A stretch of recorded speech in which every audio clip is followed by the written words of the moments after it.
अरे चैत के महीनमा में गरमी होला,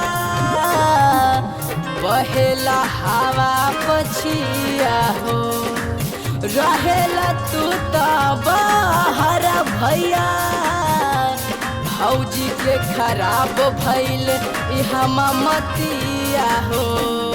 चैतावा में गरम भइल भौजी के डायरेक्टर, सैया इनकर बन गइले फिल्म के डायरेक्टर। गरमी में भौजी के गरम भइल बा, भैया रहता रे बहरा इनकर गरम भइल बा, भैया रहता रे बहरा इनकर गरम भइल बा।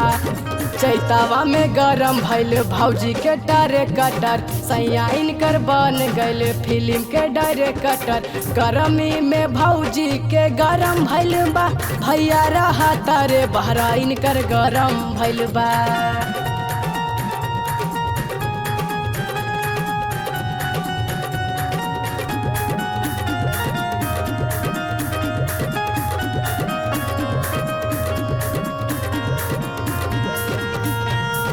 गेहूँ काटे जा तारी 4 बजे भोरे, 4 बजे भोरे हो 4 बजे भोरे। काला भइल मुँह पहले रहे पूरा गोरे, गेहूँ काटे जा तारी 4 बजे भोरे। काला भइल मुँह पहले रहे पूरा गोरे। बानही में इनकर सारा करम भइल बा, बोझा बानही में इनकर सारा करम भइल बा। भैया रहता रे बहरा इनकर गरम भइल बा, भैया रहता रे बहरा इनकर गरम भइल बा, भैया रहता रे बहरा इनकर गरम भइल बा।